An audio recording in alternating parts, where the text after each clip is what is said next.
മഹനീയമായ നാമം ഇന്ന് നമ്മുടെ ദൈവത്തിന്റെ മഹനീയമായ നാമം ഇന്ന് നമ്മുടെ മധ്യത്തിൽ വാഴ്ത്തപ്പെടുമാറാകട്ടെ. എന്നെ ശ്രദ്ധിക്കുന്ന എല്ലാ പ്രിയപ്പെട്ടവർക്കുമുള്ള എൻ്റെ സ്നേഹവന്ദനം ഞാൻ പ്രാരംഭത്തിൽ അറിയിക്കുന്നു. ഇന്ന് നമുക്ക് ഒരുമിച്ച് കർത്താവ് ഇങ്ങനെ ഒരു സാഹചര്യം വീണ്ടും നൽകി തന്നല്ലോ. അതിനായിട്ട് ഞാൻ ദൈവത്തിന് നന്ദി പറയുന്നു. കർത്താവിന്റെ കരുണയും കൃപയുമാണ് കർത്താവിന്റെ വചനത്തിൽ നിന്ന് പറയുവാനും കേൾക്കുവാനും അതിനുള്ള സമയങ്ങൾ ചെലവഴിക്കുവാനും സാധിക്കുക എന്ന് പറയുന്നത് അത് ദൈവം നമ്മോട് കാണിക്കുന്ന വലിയ കൃപയാണ്. പ്രത്യേകിച്ച് നമ്മൾ ഇടയ്ക്കൊക്കെ ഓർമ്മിക്കാറുള്ളത് പോലെ തന്നെ നാം കർത്താവിന്റെ വചനം നമ്മുടെ ഭാഷയിൽ വായിക്കുമ്പോൾ അത് നമുക്ക് വായിക്കുന്ന കാര്യങ്ങൾ മനസ്സിലാകുകയൊക്കെ ചെയ്യുമ്പോൾ നമ്മൾ ഒത്തിരി അനുഗ്രഹീതനാണെന്ന് നമ്മൾ വീണ്ടും മനസ്സിലാക്കുകയാണ്. കാര്യം നമ്മുടെ ദൈവത്തിന്റെ സകലത്തെയും നിർമ്മിച്ച നമ്മുടെ ദൈവത്തിന്റെ തിരുഹൃദയത്തിലെ പദ്ധതികൾ അതിന്നും തുടർന്നുകൊണ്ടിരിക്കുന്നത്, പ്രത്യേകിച്ച് നമ്മുടെ ജീവിതത്തിലൂടെ നടന്നുകൊണ്ടിരിക്കുന്നതിനെ നമ്മുടെ ഭാഷയിൽ വായിച്ച് മനസ്സിലാക്കുക എന്ന് പറയുന്നത് നമ്മെ സംബന്ധിച്ച് വലിയ അനുഗ്രഹീതമായ ഒരു കാര്യമാണ്. അങ്ങനെ ഒരു സാധ്യത സാഹചര്യം കർത്താവ് നമുക്ക് ഇന്നും നൽകി തരുന്നല്ലോ.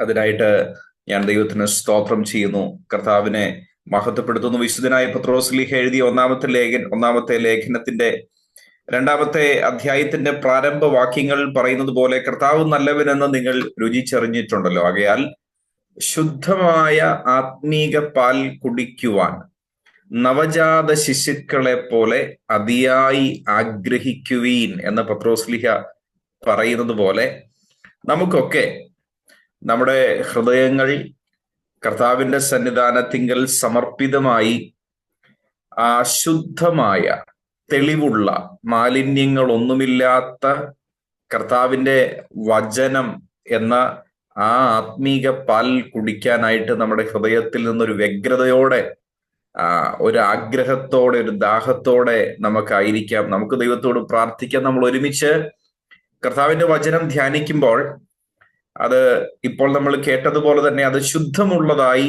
നമ്മൾ കേൾക്കുവാൻ, അതിന് സംസാരിക്കുന്ന എനിക്കും കേൾക്കുന്ന നിങ്ങൾക്കും നമുക്ക് ഒരുമിച്ച് കർത്താവിന്റെ കൃപയുടെ ഒരു അനിവാര്യതയുണ്ട്.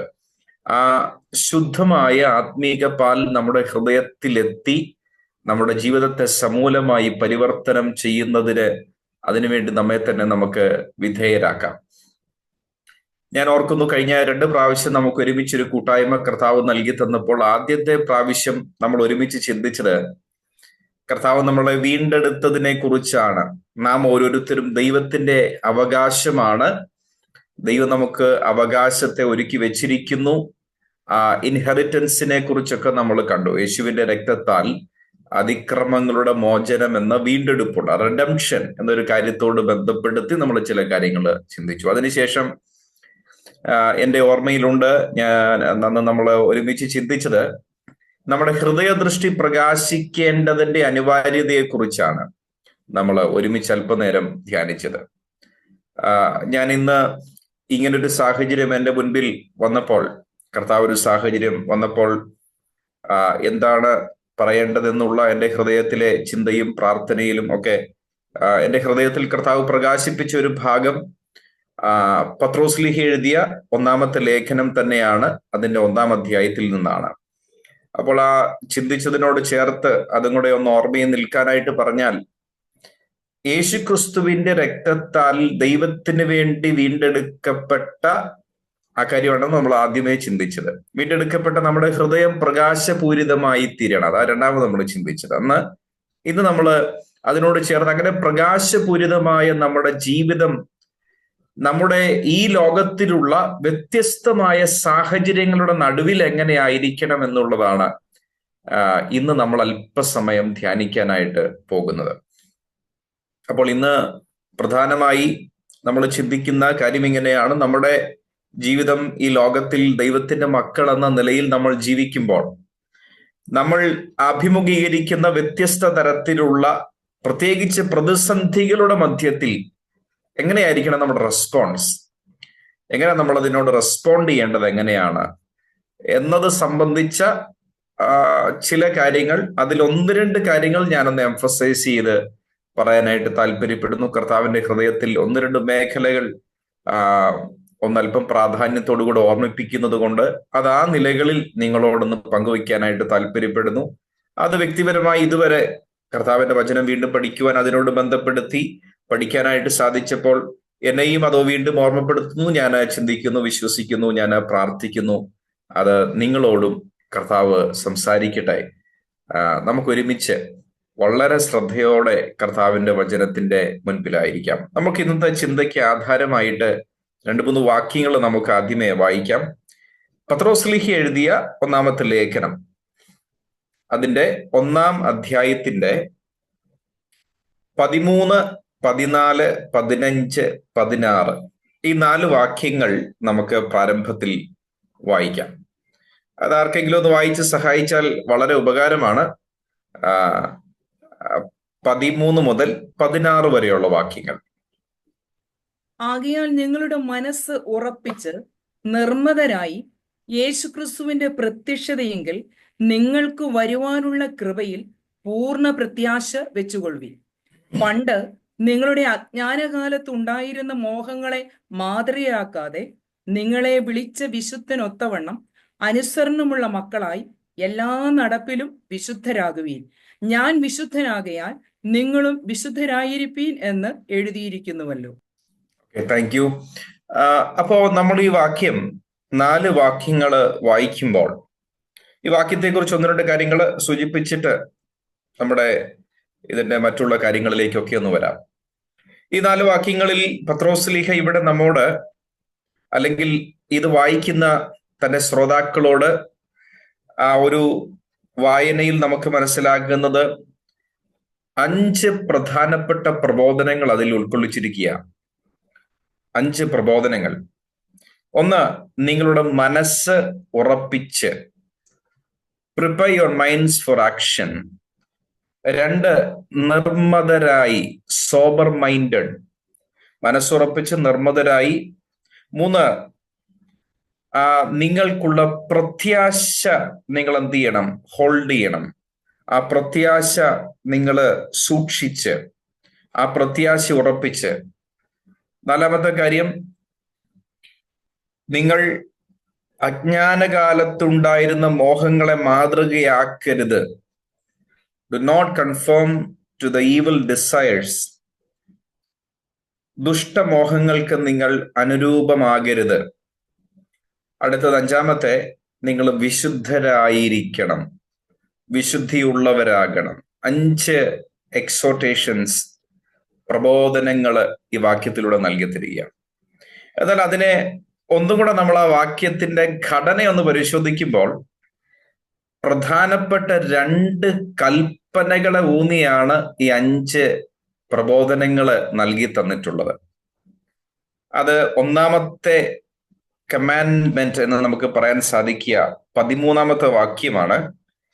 അതിങ്ങനെ, നിങ്ങളുടെ മനസ്സുറപ്പിച്ച് നിർമ്മതരായ യേശുക്രിസ്തുവിന്റെ പ്രത്യക്ഷതയിൽ നിങ്ങൾക്ക് വരുവാനുള്ള കൃപയിൽ പൂർണ്ണ പ്രത്യാശ വെച്ചുകൊള്ളുവീൻ. അപ്പോൾ കൃപയിൽ നിങ്ങളുടെ പ്രത്യാശ ഉറപ്പിക്കുക എന്ന ഫസ്റ്റ് കമാൻഡ്. അതിനോട് ചേർത്താണ് പറയുന്നത്, നിങ്ങൾ മനസ്സുറപ്പിച്ച് 1, 2 നിർമ്മതരായി ഈ കൃപയിൽ നിങ്ങളുടെ പ്രത്യാശ ഉറപ്പിക്കണം. അതിലേക്ക് വീണ്ടും വരാം. ഞാൻ അതിന്റെ ഘടനയൊന്ന് പറയുക, നമുക്ക് അല്പം കൂടെ എളുപ്പം മനസ്സിലാകാൻ. അപ്പോ പത്രോസ്ലീഹ ഇവരോട് പറയുകയാണ്, നിങ്ങൾ ഈ കൃപയിൽ പൂർണ്ണ പ്രത്യാശ ഉറപ്പിക്കണം. എങ്ങനെയാണ്? നിങ്ങളുടെ മനസ്സ് പ്രിപ്പയർ ചെയ്ത്, മനസ്സുറപ്പിച്ച്. 2, നിർമ്മതരായി, സോബർ മൈൻഡഡ് ആയി നിങ്ങൾ എന്ത് ചെയ്യണം? നിങ്ങൾക്കുള്ള ലഭിക്കാനിരിക്കുന്ന കൃപയിൽ നിങ്ങളുടെ പ്രത്യാശ ഉറപ്പിക്കണം. 1-മത്തെ കമാൻഡ്മെന്റ്. 2-മത്തത് എന്താണ്? 2-മത്തത് അതിന്റെ 15-മത്തെ വാക്യത്തിൽ കാണുന്നു, നിങ്ങൾ വിശുദ്ധരാകുവീൻ, ബി ഹോളി. അതിനോട് ചേർത്താണ് പറയുന്നത് 14-മത്തെ വാക്യത്തിൽ, നിങ്ങളുടെ അജ്ഞാന കാലത്തുണ്ടായിരുന്ന മോഹങ്ങളെ മാതൃകയാക്കരുത്. Do not conform to the evil desires. ദുഷ്ടമോഹങ്ങൾക്ക് നിങ്ങൾ അനുരൂപമാകാതെ എല്ലാ നടപ്പിലും വിശുദ്ധരാകുവീൻ. അപ്പോൾ 2 കൽപ്പനകൾ എന്ന് പറയാവുന്ന തരത്തിൽ, 1 പ്രത്യാശ വയ്ക്കുക, 2 വിശുദ്ധമാകുക. ഈ 2 കൽപ്പനകളോട് ചേർത്ത്, 1-മത്തെ പ്രത്യാശ വയ്ക്കുക എന്നുള്ള കാര്യത്തോട് ചേർത്ത് 2 കാര്യങ്ങൾ. 1, നിങ്ങൾ മനസ്സുറപ്പിച്ച്, രണ്ട് നിർമ്മതരായി.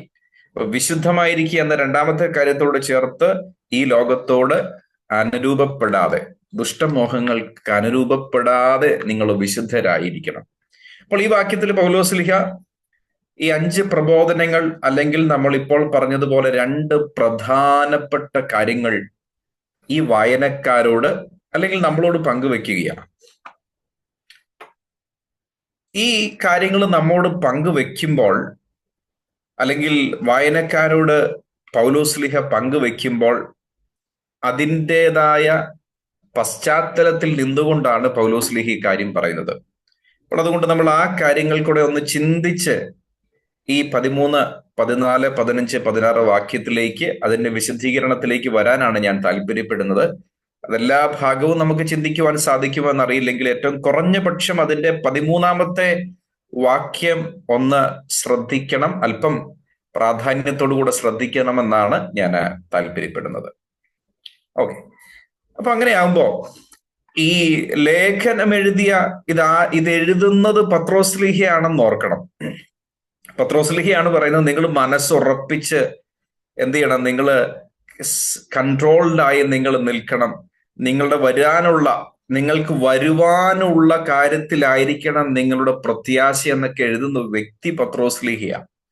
അപ്പോ ഈ വിശുദ്ധനായ നമ്മുടെ പത്രോസ്ലീഹ എഴുതുന്ന ഈ ലേഖനം നമ്മൾ ചിന്തിക്കുമ്പോൾ, വായിക്കുമ്പോൾ, അദ്ദേഹം ഇത് എഴുതുന്ന സമയത്തുള്ള അദ്ദേഹത്തിന് ലഭിക്കപ്പെട്ട വെളിപ്പാടും അദ്ദേഹത്തിന്റെ ജീവിതവും ചിന്തിക്കുമ്പോൾ അത്ഭുതകരമായ ഒരു രൂപാന്തരം അദ്ദേഹത്തിന്റെ ജീവിതത്തിൽ തന്നെ സംഭവിച്ചിട്ടുണ്ട്. അല്ലെ, ഒരു ഒരു വേലക്കാരിയുടെ മുൻപിൽ യേശുവിനെ തള്ളിപ്പറഞ്ഞ പത്രോസാണ് പിന്നീട് അപ്പോസ്തല പ്രവൃത്തിയിലേക്ക് വരുമ്പോ 5:41 വായിക്കുന്നുണ്ട്, തിരുനാമത്തിനു വേണ്ടി അപമാനം സഹിപ്പാൻ യോഗ്യരായി എണ്ണപ്പെടുകയാൽ അവര് സന്തോഷിച്ചുകൊണ്ട് ന്യായാധിപ സംഘത്തിന്റെ മുൻപിൽ നിന്ന് പുറപ്പെട്ടു പോയി. അപ്പൊ ഒരു വേലക്കാരിയുടെ മുൻപിൽ ഭയപ്പെട്ട് നിന്ന പൗലോസ്ലീഹ ആ മതമേലധ്യക്ഷന്മാരുടെ മുൻപിൽ ഭയരഹിതനായി നിന്നെന്ന് മാത്രമല്ല, തിരുനാമത്തിന് വേണ്ടി അപമാനം സഹിക്കാനായിട്ട് യോഗ്യനായി എണ്ണപ്പെടുകയാൽ അതിൽ സന്തോഷിച്ചുകൊണ്ടാ പോകുന്നത്. ആ കാഴ്ചപ്പാടിന്റെയും ജീവിതത്തിന്റെ അനുഭവത്തിന്റെയും ഒരു വ്യതിയാനം നമ്മൾക്ക് അവിടെ കാണാനായിട്ട് സാധിക്കും. അതായത് യേശുക്രിസ്തു എന്ന് പറയുന്ന വ്യക്തി, ആ വ്യക്തിയുടെ ജീവിതം, മരണം, അടക്കം, ഉയർപ്പെന്ന് പറയുന്ന ചരിത്രത്തിൽ സംഭവിച്ച മനുഷ്യന്റെ രക്ഷയ്ക്ക് ആധാരമായ ആ അത്ഭുതാവഹമായ കാര്യം ഈ പത്രോസിന്റെ ജീവിതത്തെ അടിമുടി സ്വാധീനിച്ചു. പരിശുദ്ധാത്മാവിൽ ഇദ്ദേഹം ഇൻഫ്ലുവൻസ്ഡ് ആയി, ഇദ്ദേഹത്തിന്റെ ജീവിതത്തിന്റെ കാഴ്ചപ്പാടുകൾ മാറി. ഈ ലോകത്തിൽ നിന്നും അദ്ദേഹത്തിന്റെ കണ്ണുകൾ പറഞ്ഞ് നിത്യതയിലേക്ക് അദ്ദേഹത്തിന്റെ കണ്ണുകൾ ഫിക്സ്ഡ് ആയി എന്നുള്ളതാണ് അദ്ദേഹത്തിന്റെ ജീവിതത്തിൽ നിന്ന് നമുക്ക് മനസ്സിലാക്കാനായിട്ട് സാധിക്കുന്നത്. ഒരിക്കൽ അദ്ദേഹം ചോദിച്ചു, ഞങ്ങൾ സകലവും വിട്ട് അങ്ങേ അനുഗമിച്ചല്ലോ, ഞങ്ങൾക്ക് എന്താ കിട്ടുന്നേ? അല്ലെ, എന്താ കിട്ടുന്നേ? കർത്താവ് എന്ത് കിട്ടും, എവിടെ കിട്ടും, എങ്ങനെ കിട്ടും, എപ്പോ കിട്ടും, ഇതെങ്ങനെ കിട്ടും എന്നുള്ള എന്റെ ചോദ്യങ്ങളുടെ, നമ്മുടെ ചോദ്യങ്ങളുടെ ഒക്കെ മധ്യത്തിൽ അതുപോലെ തന്നെ പത്രോസ്ലീഹ ചോദിച്ചു, ഞങ്ങൾക്ക് എന്ത് കിട്ടും? ആ ചോദ്യത്തിന്റെ ഒക്കെ നാളുകൾ കഴിഞ്ഞ് മുൻപിലോട്ട് അദ്ദേഹത്തിന്റെ ജീവിതം പോകുമ്പോൾ അദ്ദേഹം പറയുക, നിങ്ങൾക്ക് ഇവിടെ ഒന്നും കിട്ടിയില്ലെങ്കിലും നിങ്ങൾ ആരും ഭാരപ്പെടേണ്ട, നിങ്ങൾക്ക് വേണ്ടി ക്ഷയമില്ലാത്ത, വാട്ടമില്ലാത്ത, മാലിന്യമില്ലാത്ത ഒരു നിക്ഷേപം, ഒരു അവകാശം സ്വർഗത്തിൽ നിങ്ങൾക്കുണ്ട്. കാഴ്ചപ്പാട് മാറി, ജീവിതം മാറി. യേശു എന്ന വ്യക്തി, പരിശുദ്ധാത്മാവ് ഈ വ്യക്തിയെ സ്വാധീനിച്ചു, അടിമുടി എന്ത് ചെയ്തു, അദ്ദേഹം മാറി. അപ്പൊ അതിനെ പൗലോസ്ലീഹയുടെ ഭാഷയും കൂടെ ഒന്ന് ചേർത്ത് പറഞ്ഞാൽ, കൊരിന്ത്യർക്ക് എഴുതിയ ലേഖനം 2 കൊരിന്ത്യർ 4-ാം അധ്യായത്തിന്റെ 6-ാമത്തെ വാക്യത്തിൽ ഇങ്ങനെയുണ്ട്, ഇരുളിൽ നിന്ന് വെളിച്ചം ഉദിക്കട്ടെ എന്ന് പറഞ്ഞ ആ ദൈവം, the same God who said let there be light, ആ ദൈവം നിങ്ങളുടെ ഹൃദയത്തിൽ പ്രകാശിച്ചിരിക്കുന്നു. എന്തിനാണ് അങ്ങനെ പ്രകാശിച്ചിരിക്കുന്നത്? ശ്രദ്ധിക്കണേ, യേശുവിന്റെ മുഖത്തിലുള്ള ദൈവ തേജസ്സിന്റെ പരിജ്ഞാനം മനസ്സിലാക്കാൻ. ഞാന് വർഷങ്ങൾക്ക് മുമ്പ് എൻ്റെ ഹൃദയത്തിൽ കർത്താവ് ഒന്ന് സ്ട്രൈക്ക് ചെയ്ത വാക്ക് ഇന്നും ഞാൻ അതിനെക്കുറിച്ചുകൊണ്ട് ചിന്തിച്ചുകൊണ്ടിരിക്കുന്ന വാക്യമാണ്.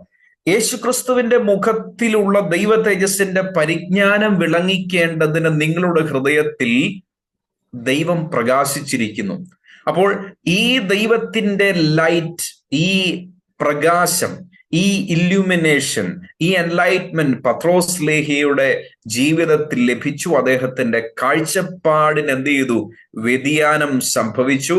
അതൊരു കേവലമായ കാഴ്ചപ്പാടിന്റെ വ്യതിയാനമല്ല, മറിച്ച് ജീവിതത്തെ പൂർണ്ണമായി സ്വാധീനിക്കുന്ന ആത്മശക്തിയായി കൂടെ പരിവർത്തനം ചെയ്യപ്പെടുന്ന ഒരു കാഴ്ചപ്പാട് ഇദ്ദേഹത്തിന്റെ ജീവിതത്തിലേക്ക് വന്നപ്പോൾ മാനുഷികമായി ചിന്തിച്ചിരുന്ന സാഹചര്യങ്ങളിൽ നിന്നൊക്കെ വിഭിന്നമായി ഈ വ്യക്തിയുടെ ജീവിതം എന്ത് ചെയ്തു?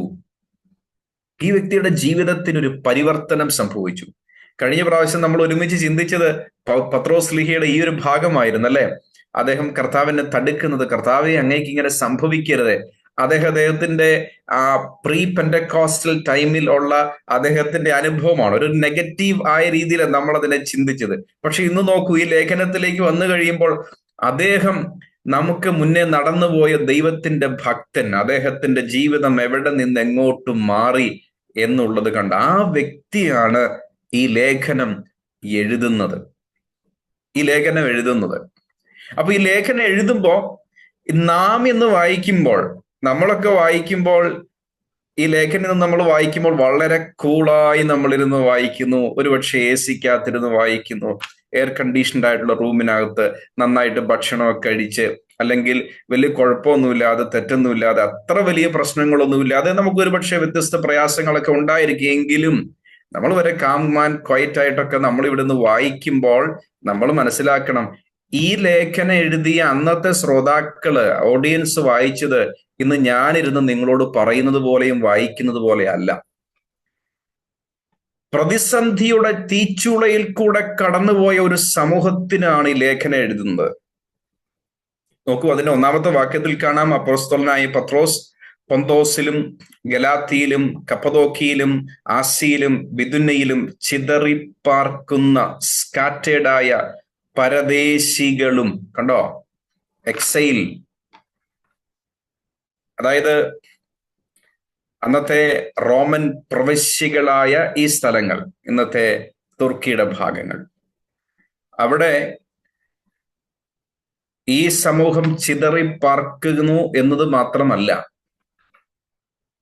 വലിയ പ്രതിസന്ധിയുടെ നാളുകളിലൂടെയാണ് ഈ സമൂഹം കടന്നു പോകുന്നത്. അതിനിങ്ങനെ പറഞ്ഞാൽ, യേശുക്രിസ്തുവിലുള്ള വിശ്വാസം നിമിത്തം ഇവരുടെ ജീവിത ശൈലിയിൽ വന്ന വ്യത്യാസം കൊണ്ട് ഇവരുടെ സമൂഹം, ഇവരുടെ ചുറ്റുമുള്ളവർ ഇവരെ അംഗീകരിക്കുന്നില്ല എന്ന് മാത്രമല്ല, ഈ സമൂഹത്തെ, ഈ ചെറിയ സമൂഹത്തെ അപകീർത്തിപ്പെടുത്തുകയും പരിഹസിക്കുകയും വിവേചനം കാണിക്കുകയും ശാരീരിക പീഡനത്തിന് പോലും വിധേയമാക്കി വലിയ അഗ്നി പരിശോധനയിലൂടെ ഈ സമൂഹം, ഈ ചർച്ചസ് കടന്നു പോവുകയാണ്. വലിയ പ്രതിസന്ധിയിലൂടെ കടന്നു പോവുകയാണ്. ഒരുപക്ഷെ ഭരണാധികാരികളുടെ നിയന്ത്രണത്തിൽ തന്നെ ക്രിസ്തീയ സമൂഹത്തിനെതിരെ പീഡനങ്ങൾ അഴിച്ചുവിടാൻ തുടങ്ങുന്ന ഒരു കാലഘട്ടമായിരിക്കാം. ഒരുപക്ഷെ നമ്മളൊക്കെ അത്തരം പീഡനങ്ങൾ അനുഭവിച്ചിട്ടുണ്ടോ എന്നെനിക്ക് സന്ദേഹമുണ്ട്. ഇന്നും പല സ്ഥലങ്ങളിൽ അനുഭവിക്കുന്നുണ്ട്.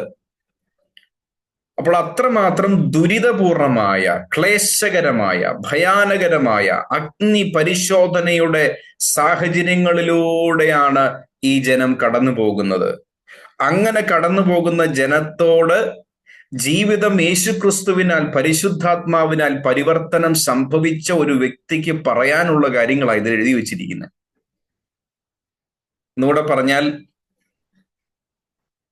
പ്രതിസന്ധികളുടെ പശ്ചാത്തലത്തിൽ, കഠിന ശോധനകളുടെ പശ്ചാത്തലത്തിൽ, അത് നമ്മളുടെ ഒരു പശ്ചാത്തലത്തിൽ കൂടെ ചിന്തിച്ചാൽ മാനസികമായതോ ശാരീരികമായതോ നമ്മളെ ഏതെങ്കിലും തരത്തിൽ വേദനയിലേക്ക് നയിക്കുന്ന ഘട്ടങ്ങളുടെയൊക്കെ പശ്ചാത്തലത്തിൽ ദൈവഭക്തനായ ഒരു മനുഷ്യന്, ഒന്നുകൂടെ ഞാൻ ആ വാക്ക് പറയാം, യേശുക്രിസ്തുവിനാൽ സ്വാധീനിക്കപ്പെട്ട് പരിശുദ്ധാത്മാവിനാൽ നയിക്കപ്പെടുന്ന ഒരു വ്യക്തിക്ക് പറയാനുള്ള വാക്കുകളാണ് അത് ആത്മനിവേശിതമായി നമ്മുടെ മുൻപിൽ കർത്താവിന്റെ വചനമായി ഇന്ന് ലഭിക്കപ്പെട്ടുള്ളത്. അതിൽ ഇതിന്റെ പ്രധാനമായും നമ്മളതിനെ ഒന്ന് ചുരുക്കി ഒരു ഗുളികയൊക്കെ പോലെ പറഞ്ഞാൽ, പ്രതിസന്ധികളുടെ മധ്യത്തിൽ തങ്ങൾ ആരാണെന്ന് തിരിച്ചറിഞ്ഞ് കഷ്ടതയുടെ നടുവിൽ ക്രിസ്തീയ സ്വഭാവം വെളിപ്പെടുത്തി നിത്യതയെ ലക്ഷ്യമാക്കിയുള്ള ഒരു യാത്രയെ കുറിച്ച് പൗലോസിന് പറയാനുള്ളത്.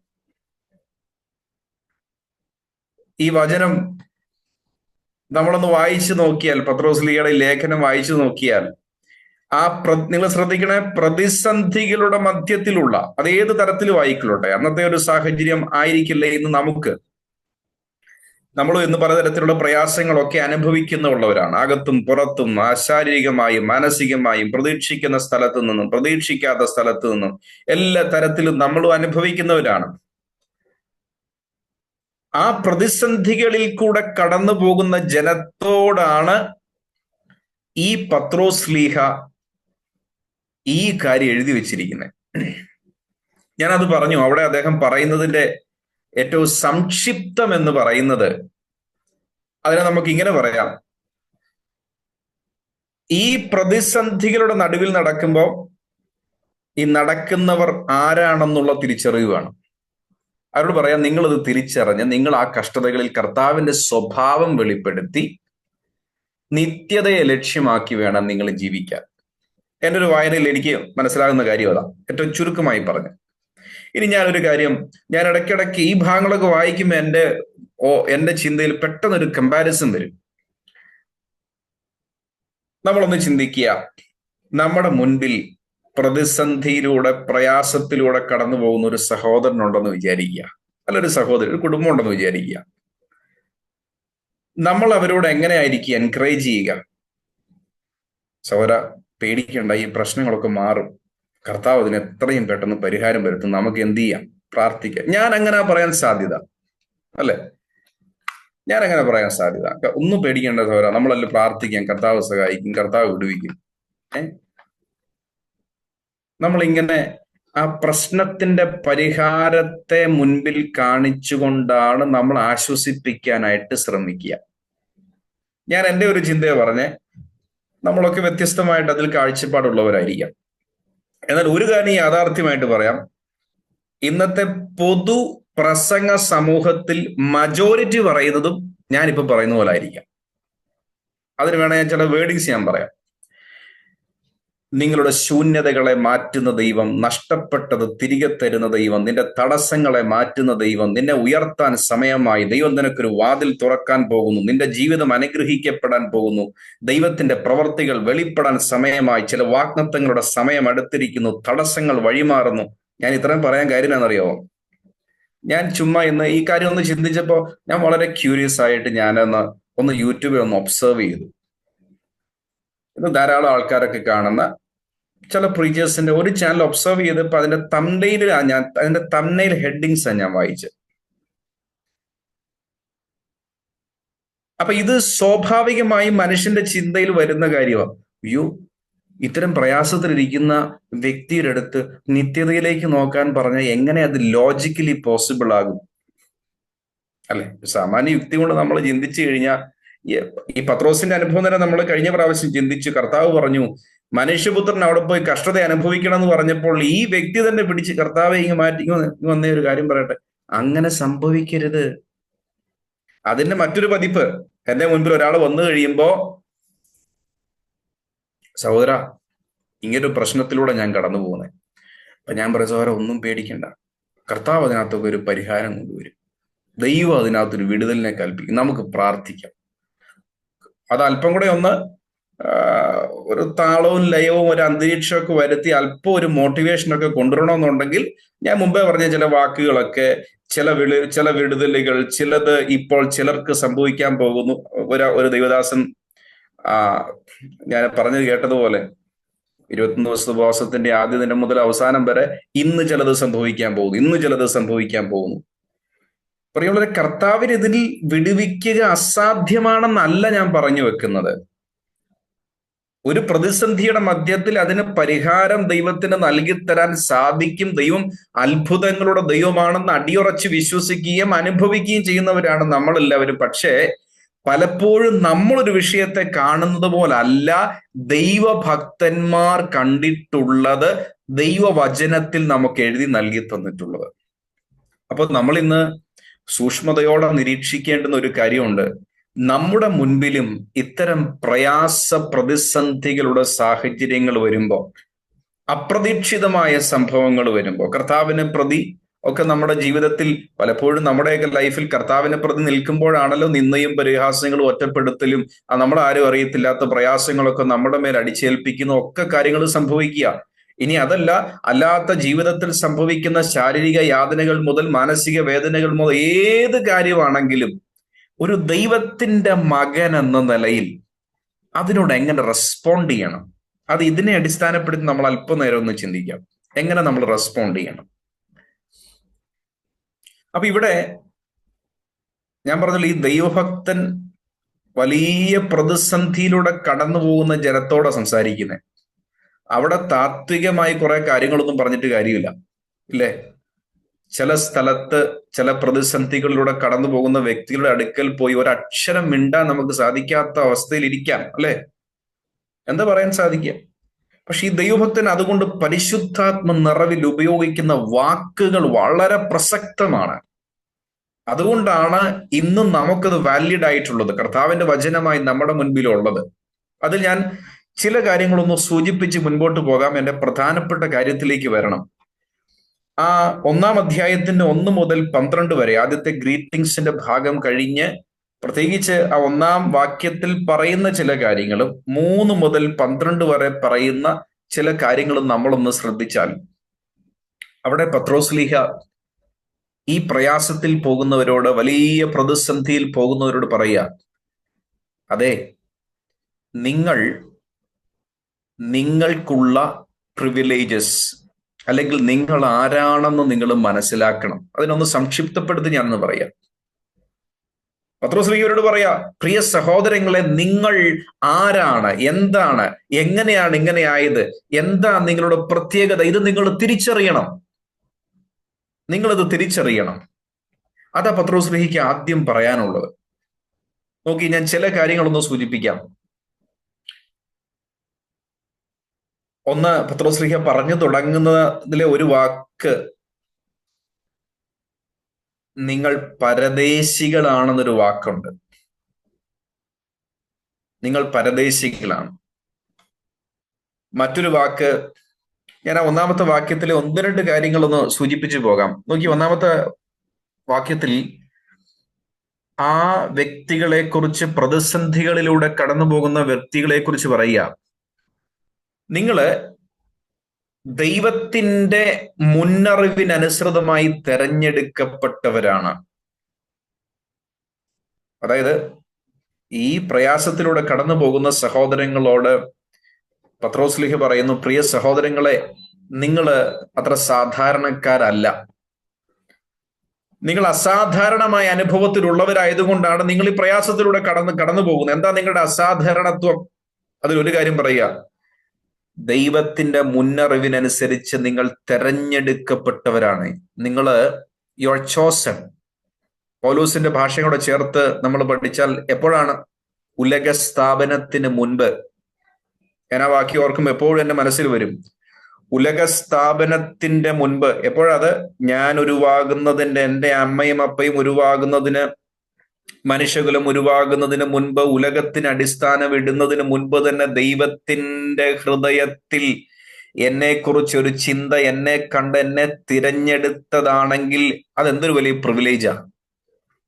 ഈ വർത്തമാനകാല യുഗത്തിൽ ജീവിക്കുന്ന ഞാൻ മനസ്സിലാക്കണം, ഞാൻ ഇവിടെ ഇരുന്ന് നിങ്ങളോട് സംസാരിക്കുമ്പോൾ, നമ്മൾ ഒരുമിച്ച് ഇത് ധ്യാനിക്കുമ്പോൾ നമ്മൾ ചില്ലറക്കാരല്ല. ഇത് ഒരു യാദൃശ്ചികമല്ല. This is not a coincidence. എന്താ കാര്യം? ഉലകസ്ഥാപനത്തിന് മുൻപേ കർത്താവ് എന്നെ കർത്താവിന്റെ ഹൃദയത്തിൽ കണ്ടു.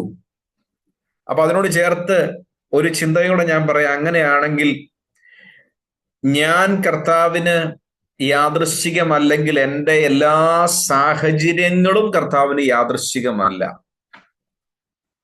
പ്രതിസന്ധി അനുഭവിക്കുന്ന ജനത്തോട് പത്രോസ്ലീഹ അതിലൂടെ തീർച്ചയായും ഉദ്ദേശിക്കുന്ന കാര്യം, എന്റെ പൊന്നു സഹോദരങ്ങളെ, നിങ്ങളുടെ പ്രതിസന്ധി ദൈവത്തിന്റെ മുമ്പിൽ ഒരു അസാധാരണമായ യാദൃശ്ചികമായ ഒരു കാര്യമല്ല, അപ്രതീക്ഷിതമായ കാര്യമല്ല. എന്താ കാര്യം? നിങ്ങൾ കർത്താവിന്റെ ഹൃദയത്തിൽ ഉലകത്തിന്റെ സ്ഥാപനത്തിന് മുൻപ് കർത്താവ് നിങ്ങളെ കണ്ടതാണ്. രണ്ട്, ആ തരത്തിൽ തിരഞ്ഞെടുക്കപ്പെട്ടവരെ ദൈവത്തിന്റെ പദ്ധതിയിലേക്ക് പരിശുദ്ധാത്മാവിനാലുള്ള വിശുദ്ധീകരണത്താൽ കൊണ്ടുവന്നു, ആത്മാവിന്റെ വിശുദ്ധീകരണം പ്രാപിച്ച്. മൂന്ന്, അനുസരണം കാണിക്കുവാൻ, അത് ഒരു ഒബീഡിയൻസിലേക്ക് വരുന്ന ലൈഫാണ്. നാല്, യേശുക്രിസ്തുവിന്റെ രക്തത്താൽ തളിക്കപ്പെടാനായി, യേശുക്രിസ്തുവിന്റെ രക്തത്താൽ പാപങ്ങളുടെ വിമോചനം ലഭിച്ച് തുടർമാനമായി കർത്താവിന്റെ രക്തത്തിൽ ആശ്രയിക്കുന്ന അനുഭവത്തിലേക്കും കൂടെയാണ് കർത്താവ് നമ്മളെ ആക്കി വെച്ചിട്ടുള്ളത്. അപ്പൊ ഇവിടെ എല്ലാം പത്രോസ്ലീഹ പറയുന്ന കാര്യം എന്താ? You are so special. നിങ്ങൾ ഈ പ്രതിസന്ധി അനുഭവിക്കുമ്പോൾ നിങ്ങൾ സ്പെഷ്യലാണ്. അതിനുശേഷം ആ മൂന്നാമത്തെ വാക്യത്തിലേക്ക് വരുമ്പോ പത്രോസ്ലീഹ കർത്താവിന് സ്തോത്രം കരേറ്റിയിട്ട് പറയുന്ന ഒരു കാര്യം ഒന്ന് നോക്കിക്കേ. മൂന്നാമത്തെ വാക്യം, അവൻ മരിച്ചവരുടെ ഇടയിൽ നിന്നുള്ള യേശുക്രിസ്തുവിന്റെ പുനരുത്ഥാനത്താൽ തന്റെ കരുണാധിക്യപ്രകാരം നമ്മെ ജീവനുള്ള പ്രത്യാശയ്ക്കായി. എന്താ ജീവനുള്ള പ്രത്യാശ? അതിന് വിവരണം, അന്ത്യകാലത്തിൽ വെളിപ്പെടുവാൻ ഒരുങ്ങിയിരിക്കുന്ന രക്ഷ. ആ രക്ഷയ്ക്ക് വിശ്വാസത്താൽ ദൈവശക്തിയിൽ കാക്കപ്പെടുന്നവരാണ് നിങ്ങൾ. ആ നിങ്ങൾക്ക് വേണ്ടി സ്വർഗത്തിൽ സൂക്ഷിച്ചിരിക്കുന്നതും ക്ഷയം, വാട്ടം, മാലിന്യം എന്നിവയില്ലാത്തതുമായ അവകാശത്തിനായിട്ടാണ് നിങ്ങളെ വീണ്ടും ജനിപ്പിച്ചിരിക്കുന്നത്. ഞാൻ അതിനെ ഒന്ന് ഓർഡറിലാക്കി ഒന്ന് പറഞ്ഞാൽ, മരിച്ചവരിൽ നിന്ന് യേശുക്രിസ്തു പുനരുത്ഥാനം ചെയ്തതിലൂടെ ജീവനുള്ള ഒരു പ്രത്യാശയിലേക്കാണ് നമുക്ക് പുതുജനനം ലഭിച്ചിരിക്കുന്നത്. നോക്കിക്കേ, അതിന്റെ 23-ാമത്തെ വാക്യം ഒന്ന് ശ്രദ്ധിച്ചേ. എങ്ങനെയാ നമ്മൾ വീണ്ടും ജനിച്ചിരിക്കുന്നത്? കെടുന്ന ബീജത്താലല്ല, കെടാത്തതിനാൽ, നശിച്ചു പോകാത്തതിനാൽ, ജീവനുള്ളതും നിലനിൽക്കുന്നതുമായ കർത്താവിന്റെ വചനത്താലാണ് നിങ്ങൾ ഓരോരുത്തരും വീണ്ടും ജനിക്കപ്പെട്ടിരിക്കുന്നത്. അപ്പോ കർത്താവ് മുൻകണ്ടു, തിരഞ്ഞെടുത്തു, പരിശുദ്ധാത്മാവിനാൽ നിങ്ങൾ വിശുദ്ധീകരണം പ്രാപിച്ച്. എങ്ങനെ? പരിശുദ്ധാത്മാവ് നമ്മുടെ ഹൃദയത്തിൽ ദൈവത്തിന്റെ വചനത്തെ നൽകിത്തന്ന്, നമുക്ക് ബോധ്യം നൽകിത്തന്ന് മാനസാന്തരത്തിലേക്ക്, കർത്താവിലുള്ള വിശ്വാസത്തിലേക്ക് കൊണ്ടുവന്നു. ആ വചനത്താൽ നിങ്ങളുടെ ഉള്ളിൽ ഒരു പുതുജനനം, ന്യൂ ബർത്ത് സംഭവിച്ചിരിക്കുന്നു. അങ്ങനെ പൊതുജനനം സംഭവിച്ചപ്പോൾ പത്രോസ്ലീഹ പറയാ, സഹോദരങ്ങളെ, നിങ്ങൾ മനസ്സിലാക്കണം, ആ പൊതുജനനം സംഭവിച്ചിരിക്കുമ്പോൾ അതിന്റെ കൂടെ ഒരു കാര്യമുണ്ട്. എന്താ? ജീവനുള്ള പ്രത്യാശയിലേക്കാണ് പൊതുജനനം നൽകി തന്നിരിക്കുന്നത്. മൂന്നാമത്തെ നമ്മുടെ മലയാളത്തിൽ അതിന്റെ ആ ഒരു ഓർഡറിങ് അല്പം വ്യത്യാസമുണ്ട്. അതാണ് നമുക്ക് ആ ഒരു രീതിയിൽ മനസ്സിലാക്കാൻ വൈഷമ്യം. ആ മൂന്നാമത്തെ വാക്യത്തിൽ പറയുന്നത് എന്താ? ജീവനുള്ള പ്രത്യാശയിലേക്ക് നിങ്ങൾക്ക് പുതുജനനം നൽകി തന്നിരിക്കുന്നു. അപ്പോ ശ്രദ്ധിച്ച്, ഇങ്ങനെ ഒരു പുതുജനനം നമുക്ക് ലഭിച്ചു, ദൈവത്തിന്റെ മക്കളായി പ്രത്യേക പദവിയിലേക്ക് നമ്മൾ ഈ ചരിത്രത്തിൽ കടന്നു വന്നപ്പോൾ അതിന്റെ കൂടെ ഒരു സംഭവം കൂടെ നമ്മുടെ ഉള്ളിലുണ്ട്, ഫിക്സ്ഡ് ആണ്. എന്താ? ഒരു ഡിവൈൻ ഹോപ്പ്, ഒരു ലിവിങ് ഹോപ്പ്, ഒരു ജീവനുള്ള പ്രത്യാശ. ഒരു ജീവനുള്ള പ്രത്യാശ. അതാ റോമാലേഖനം 5-ാം അധ്യായത്തിൽ അതിന്റെ 1-ാമത്തെ വാക്യം, വിശ്വാസത്താൽ നീതീകരിക്കപ്പെട്ടിട്ട് നമ്മുടെ കർത്താവായ യേശുക്രിസ്തു മൂലം നമുക്ക് ദൈവത്തോട് സമാധാനമുണ്ട്. നാം നിൽക്കുന്ന ഈ കൃപയിലേക്ക് നമുക്ക് അവൻ മൂലം വിശ്വാസത്താൽ പ്രവേശനം ലഭിച്ചിരിക്കുന്നു. നാം ദൈവ തേജസ്സിന്റെ പ്രത്യാശയിൽ പ്രശംസിക്കുന്നു. പത്രോസ്ലീഹ അപ്പൊ ഇതിനെ ഒരു പക്ഷേ നമ്മളോടും കൂടെ ചേർത്തെന്ന് പറഞ്ഞാൽ ഇതിനെ ഒന്ന് തട്ടി ഉണർത്തുകയാണ്. വീണ്ടും ജനനം പ്രാപിച്ച നിങ്ങളുടെ ഉള്ളിൽ ഒരു കാര്യം കൂടെ ഉണ്ട്, ആത്മാവിൽ ലഭിക്കപ്പെട്ടിരിക്കുന്ന പ്രത്യാശ, ജീവനുള്ള പ്രത്യാശ. എന്താ അതിന്റെ പ്രത്യേകത? 4-ാമത്തെ വാക്യം ഞാൻ മറ്റൊരു ട്രാൻസ്ലേഷനാണ് വായിക്കുന്നത്. ഈ പ്രത്യാശ അനശ്വരവും നിർമ്മലവും പ്രഭഭങ്ങാത്തതും സ്വർഗത്തിൽ സൂക്ഷിക്കപ്പെട്ടിരിക്കുന്നതുമായ ഓഹരി നാം സ്വന്തമാക്കേണ്ടതിനാണ്. അപ്പൊ ഈ hope is always connected to heaven. അത് ഇവിടെ ഉള്ള ഒരു കാര്യമായിട്ടല്ല. മണ്ണിലെ പൊടിയിലേക്കല്ല നമ്മുടെ പ്രത്യാശ കണക്റ്റഡ് ആയിരിക്കുന്നത്, ഉയരത്തിലെ കാണാത്ത കാര്യങ്ങളിലേക്കാണ്. അപ്പൊ പത്രോസിലേക്ക് ഇത് ഉണർത്തുകയാ. പ്രതിസന്ധികളിലൂടെ ജീവിതത്തിന്റെ യാഥാർത്ഥ്യ അനുഭവത്തിൽ വേദന അനുഭവിക്കുന്നവരുടെ ഹൃദയത്തെ ഒന്ന് ഇളക്കി പത്രോസിലേക്ക്, അതേ നോക്കിയേ, നിങ്ങൾ വീണ്ടും ജനിക്കപ്പെട്ടവരല്ലേ, നിങ്ങൾ അകത്തേക്ക് നോക്കിയാൽ നിങ്ങൾക്കൊരു ഡിവൈൻ ഹോപ്പില്ലേ, ആത്മാവിൽ ലഭിക്കപ്പെട്ടിരിക്കുന്ന ഒരു ജീവനുള്ള പ്രത്യാശയില്ലേ. ആ പ്രത്യാശയെ നോക്കിയാൽ അത് എങ്ങോട്ടാണ് നിങ്ങളുടെ കണ്ണുകളെ ഉയർത്തുന്നത്? അത് നിങ്ങളുടെ കണ്ണുകളെ ഉയർത്തുന്നത് ഇവിടെയുള്ള കഷ്ടതകളിലേക്ക്, ഇവിടെയുള്ള പ്രയാസങ്ങളിലേക്കോ ഈ ലോകത്തിലേക്കല്ല. ആ കണ്ണുകൾ ഉയർത്തുന്നത് ഉയരത്തിലേക്കാണ്, കർത്താവിന്റെ അടുക്കിലേക്കാണ്, സ്വർഗത്തിലേക്കാണ് നിങ്ങളുടെ കണ്ണുകളെ ഉയർത്തുന്നത്. അദ്ദേഹം അങ്ങനെ, ഞാൻ അല്പം ഒരു ഭാവനയും കൂടെ ചേർത്ത് പറയാം. ഈ ചാരം മൂടിക്കിടക്കുന്ന കാര്യമൊക്കെ ഒന്ന് വിശറി കൊണ്ട് വീശി വീശി വീശി അതൊന്ന് അതിനകത്തെ തരി, അതിനകത്തെ കനലൊന്നെടുത്ത് കാണിച്ചിട്ട് പറയാം ഒരു ജീവനുള്ള പ്രത്യാശ. നോക്കി, അതിനകത്തൊരു തീയില്ലേ, ജീവനുള്ള പ്രത്യാശയില്ലേ. എന്നിട്ട് അദ്ദേഹം പറയുന്ന ഒരു കാര്യം ശ്രദ്ധിച്ച്, ഈ പ്രത്യാശയിലേക്ക് 4-ാമത്തെ വാക്യത്തിൽ അന്ത്യകാലത്തിൽ വെളിപ്പെടാൻ ഒരുങ്ങിയിരിക്കുന്ന രക്ഷയ്ക്ക്, അതായത് നമ്മുടെ രക്ഷയുടെ ഫൈനാലിറ്റിയിലേക്ക് നമ്മൾ സഞ്ചരിക്കുമ്പോ ഇനി പത്രോസിലേക്ക് പറയാ, നിങ്ങൾ പ്രയാസങ്ങളിലൂടെയാണ്, പ്രതിസന്ധികളിലൂടെയാണ് കടന്നു പോകുന്നത്. പക്ഷെ നിങ്ങളുടെ പ്രത്യേകത എന്താ? നിങ്ങൾ ദൈവശക്തിയിൽ കാക്കപ്പെടുന്നവരല്ലേ. കേട്ടോ, 4-ാമത്തെ വാക്യത്തിൽ വിശ്വാസത്താൽ ദൈവശക്തിയിൽ കാക്കപ്പെടുന്നവർ. അങ്ങനെ അന്ത്യകാലത്ത് വെളിപ്പെടാൻ സജ്ജമായിരിക്കുന്ന രക്ഷയ്ക്കായി വിശ്വാസത്താൽ നാം ദൈവശക്തിയിൽ സംരക്ഷിക്കപ്പെടുന്നു. പത്രോസിലേക്ക് പറയാ, ഒരു പ്രത്യാശയില്ലേ, അതിലേക്കുള്ള യാത്രയിലല്ലേ. നിങ്ങൾ ദൈവശക്തിയിൽ കാക്കപ്പെടുന്നവരാണ്. You are protected by the power of God. അപ്പൊ ഞാൻ ഇടയ്ക്ക് ഇങ്ങനെ ചിന്തകളൊക്കെ ധ്യാനിക്കുമ്പോഴും മറ്റുള്ളവരോട് പങ്കുവെക്കുമ്പോഴും ഞാൻ പറയാറുള്ള ഒരു രീതിയിൽ ഞാൻ അങ്ങ് പറയാം. കാര്യം ഇത് പലപ്പോഴും നമുക്ക് വിശ്വസിക്കുക എന്ന് പറയുന്ന അല്പം വൈഷമ്യമുള്ള കാര്യമായതുകൊണ്ട് അതിന്റെ രീതിയിൽ ഒന്ന് പറയാം.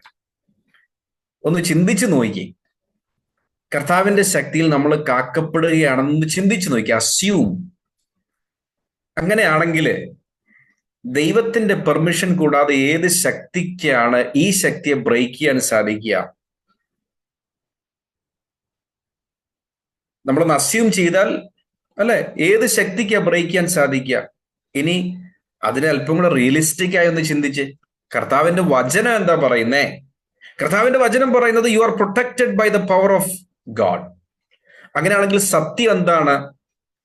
എന്റെ കണ്ണുകൊണ്ട് നോക്കുമ്പോൾ കർത്താവെ മതിലെല്ലാം ഇടിഞ്ഞ് തകർന്നു കിടക്കുന്നു, ഈ വരുന്ന പ്രയാസങ്ങളൊക്കെ കർത്താവിന്റെ ശക്തി കൊണ്ട്, ഇതിന് സംരക്ഷണം ഇല്ലാത്തത് കൊണ്ടാണോ എന്നുള്ള ചിന്ത ഉയരാം. പക്ഷെ കർത്താവിന്റെ വചനം പറയുന്നത് no, you are protected by my power. അപ്പൊ നമ്മൾ ഇതിലെ വിശ്വസിക്കേണ്ടത് കർത്താവിന്റെ വചനത്തിൽ. കർത്താവിന്റെ വചനം എന്താ പറയുന്നത്? You are protected. അപ്പൊ എന്റെ ജീവിതത്തിലെ കഷ്ടതയോ, എന്റെ ജീവിതത്തിൽ വരുന്ന വേദനയോ, അത് കർത്താവ് അലൗ ചെയ്യാതെ നമ്മുടെ ജീവിതത്തിൽ ഒരു കാര്യവും സംഭവിക്കില്ല, ഒരു മുടി താഴെ വീടില്ല. That's all. ഈ യാഥാർത്ഥ്യം ഒരുപക്ഷെ ഞാൻ പറഞ്ഞത് നിങ്ങൾക്ക് ഏത് തരത്തിൽ അത് മനസ്സിലായി എന്ന് എനിക്കറിയില്ല, എങ്കിലും ഞാൻ ആ ഒരു ഭാഗത്ത് നിന്ന് നിങ്ങളോട് പ്രബോധിപ്പിക്കുകയാണ്. ആ ഭാഗം നമ്മൾ വായിച്ച് കർത്താവിനോട് പ്രാർത്ഥിക്കണം, കർത്താവ് ഇതെന്റെ മനസ്സിലൊന്ന് ഫിക്സ്ഡ് ആക്കണം. എന്താ കാര്യം? ഈ കാര്യം ഫിക്സ്ഡ് ആയാൽ, ദൈവശക്തി കൊണ്ട് ഞാൻ കാക്കപ്പെടുന്ന വ്യക്തിയാണെന്നുള്ള കാര്യം നമ്മൾ ഫിക്സ്ഡ് ആക്കിയാൽ, അതിന്റെ ആഫ്റ്റർ എഫക്ട്സ് എവിടെയൊക്കെ സംഭവിക്കും? നമ്മുടെ ജീവിതത്തിൽ ഏത് പ്രയാസങ്ങൾ വരുമ്പോൾ നമ്മൾ ഉടനെ എടുത്തുകൊണ്ട് ചാടുന്നത് എന്താ? പിശാചിന്റെ ചില പോരാട്ടങ്ങൾ, അവിടെ ഇന്നേ ആരുടെ ഇന്ന, അതിന് പലതരത്തിലുള്ള ടെർമിനോളജി ഒക്കെ നമ്മുടെ ഇടയ്ക്കുണ്ട്. പക്ഷെ ആയിക്കോട്ടെ, അങ്ങനെ ആയിക്കോട്ടെ, എന്തുമായിക്കോട്ടെ. പക്ഷെ ഞാൻ ചിന്തിക്കുന്ന, മനസ്സിലാക്കുന്ന, എന്റെ മനസ്സിൽ ഫേം ആയിട്ട് കർത്താവ് ഉറപ്പിച്ച് നൽകി തരുന്ന കാര്യം ഇതാണ്: കർത്താവിന്റെ പരിപാലനത്തിന്റെ അകത്താണ് നമ്മൾ. എന്റെ ജീവിതത്തിലെ ഒരു മുടി അത് കറുപ്പെന്നുള്ളത് വെളുപ്പാകണ കർത്താവ് അറിയണം. That's all. എന്റെ ജീവിതത്തിൽ ഒരു വ്യക്തിക്ക് എനിക്കെതിരെ എഴുന്നേറ്റ് നിൽക്കണമെന്നുണ്ടെങ്കിൽ കർത്താവ് പെർമിറ്റ് ചെയ്യണം. യോബിന്റെ കാര്യത്തിൽ പുള്ളി പോയി നിന്നവിടെ. എന്താ കാര്യം? കർത്താവ്, നീ ഇതിങ്ങനെ തീവലയൊക്കെ വെച്ച് ഇതിങ്ങനെ വലിയ മതിലൊക്കെ കെട്ടിയിട്ടിരുന്നത് എങ്ങനെ കാര്യം നടക്കുന്നേ? കർത്താവ് അത് പതിയെ ഒന്ന് തുറന്നപ്പോഴല്ലേ അദ്ദേഹത്തിന് കയറി ഒരു പ്രയാസം വരുത്താൻ സംഭവിച്ചത്. ദൈവത്തിന്റെ ഉള്ളം കരത്തിലിരിക്കുന്ന നമ്മുടെ ജീവിതത്തിലെ പ്രതിസന്ധികൾ ദൈവത്തിന് അപ്രതീക്ഷിതമാണെന്നോ ദൈവത്തിന്റെ ശക്തിയെ ഭേദിച്ചുകൊണ്ടാണ് അത് കയറി വരുന്നതെന്ന് ചിന്തിക്കുക എന്ന് പറയുന്നത് അതൊരു ഭോഷത്വമാണ്. നമ്മുടെ ജീവിതത്തിന്റെ രാജാവ് ദൈവമാണെങ്കിൽ, നമ്മുടെ ജീവിതത്തിന്റെ എല്ലാ മുക്കും മൂലകളും ദൈവത്തിന്റെ മുൻപിൽ സമർപ്പിതമാണെങ്കിൽ, നമ്മുടെ ജീവിതത്തിന്റെ മുക്കും മൂലകളും കർത്താവിന്റെ നിയന്ത്രണത്തിലാണ്. വിശ്വാസത്താൽ ദൈവശക്തിയിൽ കാക്കപ്പെടുന്നവർ. അങ്ങനെയാണെങ്കിൽ നമ്മുടെ ജീവിതത്തിൽ നമുക്ക് ഇപ്പോൾ പറഞ്ഞ ആ 2-3 കാര്യങ്ങളൊന്ന് ഉറക്കണം. കർത്താവെ, ദൈവവചനത്താൽ വീണ്ടും ജനിക്കപ്പെട്ടിരിക്കുന്ന ഞാൻ, എൻ്റെ ഹൃദയത്തിൽ അങ്ങ് നൽകി തന്നിരിക്കുന്ന ജീവനുള്ള പ്രത്യാശ, അതെന്റെ കണ്ണുകളെ ഉയർത്തുന്നത് ഇഹലോകത്തിൽ നിന്ന് കർത്താവെ സ്വർഗത്തിൽ എനിക്ക് വേണ്ടി കാത്തു സൂക്ഷിച്ചിരിക്കുന്ന വലിയ അവകാശത്തിങ്കിലേക്ക്, ക്ഷയമില്ലാത്ത, വാട്ടമില്ലാത്ത, മാലിന്യമില്ലാത്ത അവകാശത്തിലേക്ക് എൻ്റെ കണ്ണുകളെ ഉയർത്തുന്നു. ഞാൻ ഈ ലോകത്തിൽ ജീവിച്ചതിനായി കാത്തിരുന്ന് അതിന്റെ പൂർണ്ണതയിലേക്ക് എത്തുന്ന സമയം വരെ കർത്താവിന്റെ ശക്തിയിൽ സംരക്ഷിതനാണ് ഞാൻ, പ്രൊട്ടക്റ്റഡ് ആണ് ഞാൻ. അതാ താഴോട്ട് പത്രോസിലേക്ക് പറയുമ്പോൾ അതിനൊന്ന് വിശദീകരിക്കുക. അതിൽ നിങ്ങൾ ഇപ്പോൾ അല്പനേരത്തേക്ക് നാനാവിധ കഷ്ടങ്ങളാൽ, പരീക്ഷകളാൽ ദുഃഖിച്ചിരിക്കേണ്ടി വന്നാലും ആനന്ദിക്കുന്നു. അപ്പോൾ ഈ കാഴ്ചപ്പാടുണ്ടെങ്കിൽ മാത്രമേ നമ്മുടെ ജീവിതത്തിലെ കഷ്ടതകൾ കർത്താവ് പെർമിറ്റ് ചെയ്ത് മാത്രമാണ് സംഭവിക്കുന്നതെന്നും അതിനുള്ളിൽ ദൈവത്തിന്റെ പദ്ധതി ഉണ്ടെന്നും ആ പദ്ധതിയിലൂടെ എൻ്റെ പ്രത്യാശയുടെ പൂർണ്ണതയിലേക്ക് ഞാൻ നടന്നടുത്തുകൊണ്ടിരിക്കുകയുമാണെന്നുള്ള ബോധ്യം നമ്മുടെ ഹൃദയത്തിലുണ്ടാകും.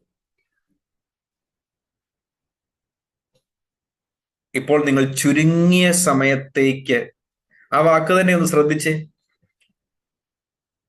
ചുരുങ്ങിയ സമയത്തേക്ക് അല്ലെ?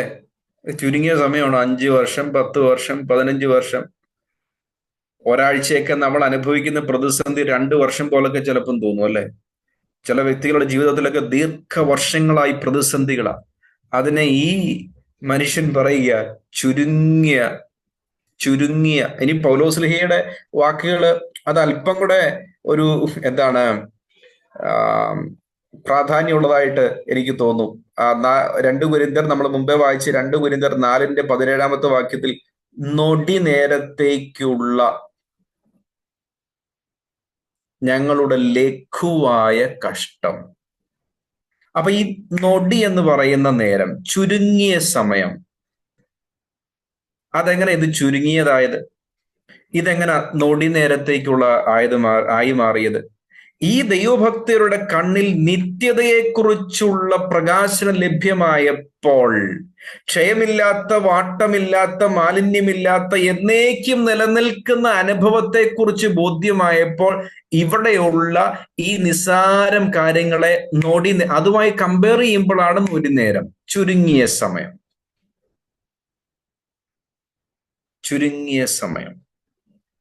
അപ്പോൾ ഈ ചുരുങ്ങിയ സമയത്തേക്ക് വിവിധ കഷ്ടതകൾ മൂലം വ്യാകുലപ്പെടേണ്ടി വന്നാലും നിങ്ങൾക്ക് ലഭിക്കാനിരിക്കുന്ന രക്ഷയിൽ അത്യന്തം ആനന്ദിക്കുക. പത്രോസ്ലീഹ പറയാം, നിങ്ങൾക്ക് പ്രയാസങ്ങളും പ്രതിസന്ധികളും ഉണ്ട് സഹോദരങ്ങളെ, അത് യാഥാർത്ഥ്യമാണ്. പക്ഷേ നിങ്ങൾക്ക് ആ പ്രതിസന്ധികളുടെ മധ്യത്തിലും ആനന്ദിക്കാൻ സാധിക്കുന്ന ഒരു കാര്യമുണ്ട്.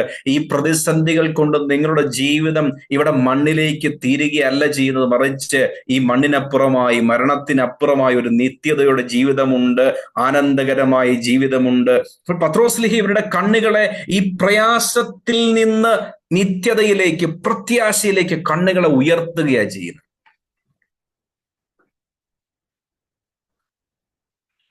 അതിന്റെ കൂടെ ഒരു കാര്യം കൂടെ പത്രോസ്ലീഹ പറയുക, 7-ാമത്തെ വാക്യം, ഇത് വിശ്വാസത്തിന്റെ പരിശോധനയാണെന്നുകൂടെ നിങ്ങൾ തിരിച്ചറിയണം.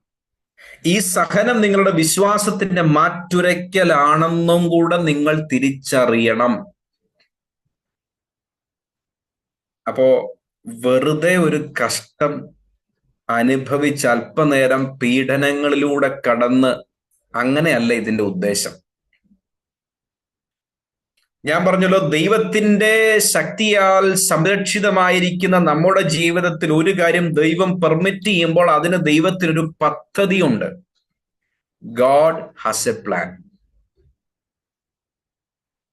God has A plan. നമ്മുടെ ജീവിതത്തിൽ സംഭവിക്കുന്ന അത്തരം എല്ലാ വേദനകൾക്കും ഒരു പദ്ധതിയുണ്ട്. Every pain. ആൻഡ് ഇൻഫാക്ട് ഒരു കാര്യം കൂടെ പറയണം, this is not an option. Suffering എന്ന് പറയുന്നത് ക്രിസ്ത്യൻ ലൈഫിൽ is not an option. This is the way. This is the only way. നമ്മൾ റോമാലേഖനം 5-ാം അധ്യായത്തിൽ ഒരു വാക്യം വായിച്ചില്ലേ? വിശ്വാസത്താൽ നീതീകരിക്കപ്പെട്ടിട്ട് വീണ്ടും ജനിക്കപ്പെട്ടു നമുക്ക് ആ പ്രത്യാശ ലഭിച്ചു. എന്നിട്ടോ അതിനടുത്ത ഭാഗം ഇതേ കാര്യം പറയുന്നത്.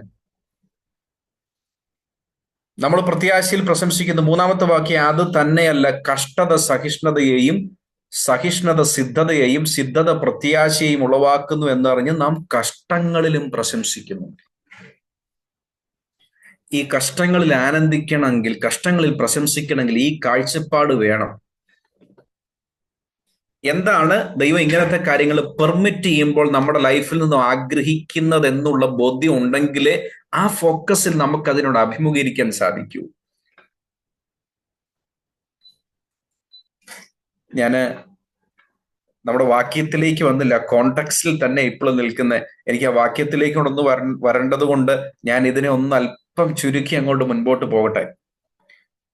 ഇതുവരെ ഞാൻ ആ പശ്ചാത്തലത്തിൽ നിന്ന് പറഞ്ഞ കാര്യത്തെ ഒന്ന് ചുരുക്കി പറയാം. പ്രതിസന്ധികളും പ്രയാസങ്ങളും അനുഭവിക്കുന്ന ജീവിതങ്ങൾ, ആ പ്രയാസങ്ങളുടെ മധ്യത്തിൽ നമ്മൾ ഓരോരുത്തരും തിരിച്ചറിയണം, ദൈവം നമ്മെ തിരഞ്ഞെടുത്ത് ദൈവത്തിന്റെ മക്കളായി വചനത്തിൽ നമ്മെ വീണ്ടും ജനിപ്പിച്ച് ഒരു ജീവനുള്ള പ്രത്യാശയിലേക്ക് ആക്കി വെച്ചിരിക്കുക. അതിലേക്ക് യാത്ര ചെയ്യുന്ന നാം സംരക്ഷിതരാണ്. അതിനിടയിൽ നമ്മൾ അനുഭവിക്കുന്ന ഇത്തരം പ്രതിസന്ധികൾ എന്ന് പറയുന്നത് വിശ്വാസത്തിന്റെ മാറ്റുരയ്ക്കലാണ്, ദൈവത്തിൻ്റെ ഒരു പദ്ധതിയാണ്. നമ്മൾ തിരിച്ചറിയണം. ആ സഹനങ്ങളിലൂടെ കടന്നു പോകുമ്പോൾ ഈ സഹനങ്ങളൊക്കെ ഇതിന്റെ പരിസമാപ്തിയിൽ ദൈവമഹത്വത്തിന് കാരണമായി തീരുമെന്നുള്ള കാര്യം തിരിച്ചറിഞ്ഞ് അതിൽ സന്തോഷിക്കണം. താഴോട്ട് വരുമ്പോൾ അതിനോട് ചേർത്ത് 11-ാമത്തെ വാക്യത്തിൽ അത് വേറൊരു കാര്യമാണെങ്കിൽ ഇതിനോട് ചേർത്ത് ഞാൻ പറയും, ക്രിസ്തുവിന്റെ ആത്മാവ് ക്രിസ്തുവിന് വരേണ്ടിയ കഷ്ടങ്ങളെയും, അതിന്റെ ഓർഡർ ശ്രദ്ധിച്ചേ, ക്രിസ്തുവിന് വരേണ്ടിയ കഷ്ടങ്ങളെയും പിൻവരുന്ന മഹിമയെയും. പിൻവരുന്ന മഹിമ, കഷ്ടങ്ങൾ ദെൻ മഹിമ. ഈ ഒരു പാറ്റേൺ ആണ് ക്രിസ്ത്യൻ ലൈഫിന്റെ പാറ്റേൺ. പുതിയ നിയമത്തിൽ ഏത് ഭാഗങ്ങളിലൂടെ നമ്മൾ സഞ്ചരിച്ചാലും ദൈവഭക്തർക്ക് ഒരേപോലെ പറയാനുള്ള കാര്യം, പരീക്ഷ സഹിക്കുന്ന മനുഷ്യൻ ഭാഗ്യവാൻ, കഷ്ടതകളിൽ നിങ്ങൾ ആനന്ദിക്കുവിൻ, കഷ്ടതകളിൽ പ്രശംസിക്കുവിൻ എന്നിത്യാദി കാര്യങ്ങളാണ് ദൈവഭക്തർക്ക് പറയാനുള്ളത്.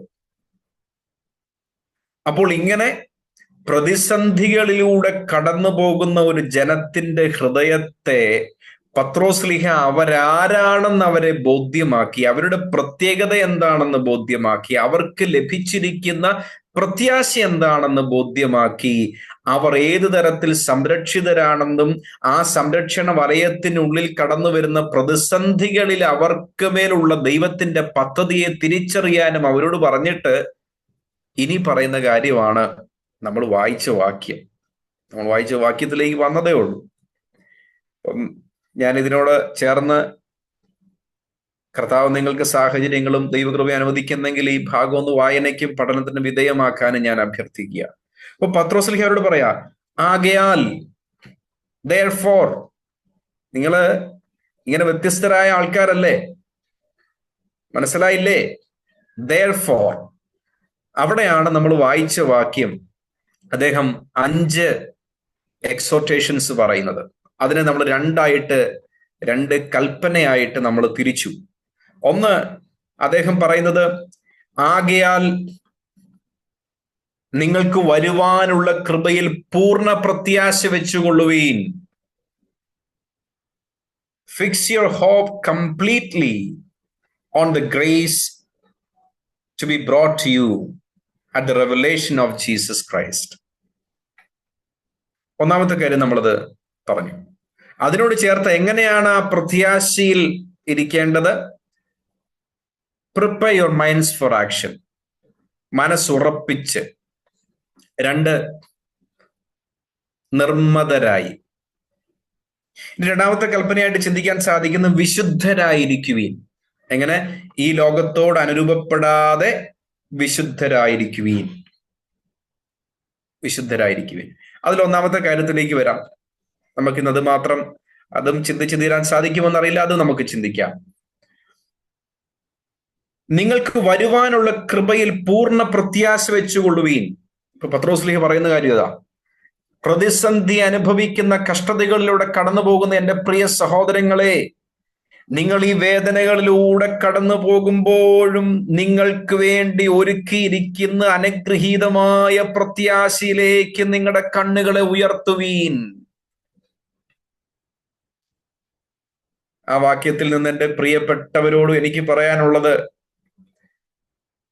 ഈ കാര്യം ഇങ്ങനെ പറയുമ്പോൾ നമുക്കത് മാനുഷികമായ യുക്തിയാണെന്ന് തോന്നുമെങ്കിലും, യുക്തിയാണോ എന്നൊരു ചോദ്യം ഉയരുമെങ്കിലും, പത്രോസ്ലീഹയുടെ വാക്കുകളോട് ചേർന്ന് നിന്ന് എനിക്കിന്ന് പ്രബോധിപ്പിക്കുവാനുള്ള എൻ്റെ പ്രിയ സഹോദരങ്ങളെ, നമ്മുടെ പ്രതിസന്ധികളുടെയും പ്രയാസങ്ങളുടെയും വേദനകളുടെയും നിന്ദകളുടെയും ഒക്കെ മധ്യത്തിൽ ആ പ്രയാസങ്ങളുടെ പരിഹാരം കർത്താവ് തരുമോ ഇല്ലയോ എന്നുള്ള ചോദ്യത്തിന്റെ അപ്പുറമായി നമ്മുടെ കണ്ണുകൾ ഉയരത്തിലേക്ക് ചെന്ന് കർത്താവ് നമുക്ക് വേണ്ടി ഒരുക്കി വെച്ചിരിക്കുന്ന ആ വലിയ അനുഭവത്തെ നമ്മുടെ കണ്ണുകൾ നോക്കുവാൻ, ആ പ്രത്യാശയിലേക്ക് നമ്മുടെ കണ്ണുകൾ ഉയരുവാനിടയായിത്തീരണം.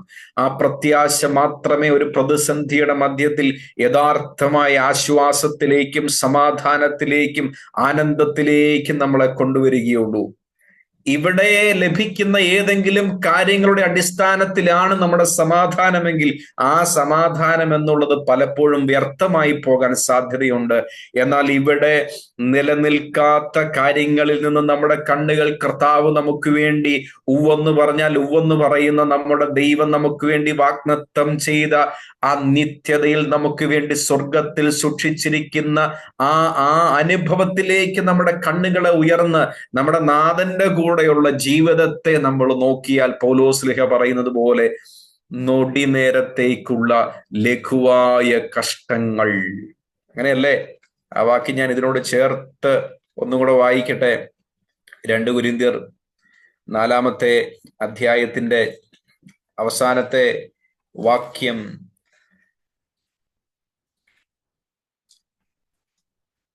നൊടി നേരത്തേക്കുള്ള ഞങ്ങളുടെ ലഘുവായ കഷ്ടം അത്യന്തം അനവധിയായി തേജസ്സിന്റെ നിത്യഘനം ഞങ്ങൾക്ക് കിട്ടുവാൻ ഹേതുവാകുന്നു. എത്ര അനുഗ്രഹീതമായ ഒരു പ്രത്യാശയാണ്, പ്രതീക്ഷയാണ്. അതിനോട് ചേർന്ന് എങ്ങനെയാണ് ആ പ്രത്യാശയിൽ കാത്തിരിക്കുന്നത്? 1, മനസ്സുറപ്പിച്ച്. 2, നിർമ്മതരായി. പെട്ടെന്നൊന്ന് പറഞ്ഞു പോട്ടെ. ആ മനസ്സുറപ്പിച്ച് എന്ന് പറയുന്ന ഒരു പദപ്രയോഗം നിങ്ങൾ കണ്ടോ? മറ്റൊരു ട്രാൻസ്ലേഷൻ അചഞ്ചല ചിത്തരായി, അല്ലെങ്കിൽ prepare your minds for action എന്നൊരു വാക്കാണ്. ആ വാക്കൊന്ന് വിശദീകരിക്കേണ്ട ആവശ്യമുണ്ട്. ആ വാക്കെന്ന് പറയുന്നത് നിങ്ങളൊന്ന് ഇമാജിൻ ചെയ്യണം. നോക്കൂ, ഞങ്ങള് ഈ GCCയിലുള്ള ഒക്കെ താമസിക്കുന്നവർക്കറിയാം, ഇവിടെയുള്ളവര് സാധാരണ ഉപയോഗിക്കുന്ന ഒരു വസ്ത്രമുണ്ട്. ഒരു ലോങ്, നമ്മുടെ നാട്ടിലാണെങ്കിൽ അച്ഛന്മാരിടുന്ന ലോഹ പോലത്തെ കന്തൂറ, കഴുത്ത് മുതൽ താഴെ വരെ. ഇവരുടെ സാധാരണ കാര്യങ്ങൾക്കൊക്കെ ഇത് ഇസ്രയേലിലും ആ തരത്തിലുള്ളൊരു വസ്ത്രധാരണമാണല്ലോ. അപ്പോൾ സാധാരണ നിലയിൽ അവരുടെ കാര്യങ്ങൾക്കൊക്കെ ഇതിങ്ങനെ ആ ഉടുപ്പ് നേരെ താഴെ വരെ കിടക്കും. എന്നാൽ പ്രത്യേക സാഹചര്യങ്ങൾ വരുമ്പോൾ, ഒരു വർക്ക് ചെയ്യേണ്ട ആവശ്യം വരുമ്പോൾ, ഒരു യുദ്ധസമാനമായ അന്തരീക്ഷം വരുമ്പോൾ ഇവരെന്ത് ചെയ്യും? ഈ ഉടുപ്പ് മുട്ടിന് മുകളിലോട്ട് മടക്കി കുത്തും. നമ്മുടെ നാടൻ ഭാഷയിൽ പറഞ്ഞാൽ മുണ്ട് മടക്കി കുത്തും. ഇതിനെ കാലൊക്കെ ഫ്രീ ആക്കി they are ready for action. ആ ഒരു പിക്ചറാണ് ഈ വാക്ക് തരുന്നത്. അപ്പൊ റെഡി ആയിട്ട് നിൽക്കുക. Prepare your mind for action. അപ്പൊ നമ്മള് ആ ദൈവസന്നദ്ധിയിൽ നമ്മുടെ മനസ്സിൽ you have to be ready.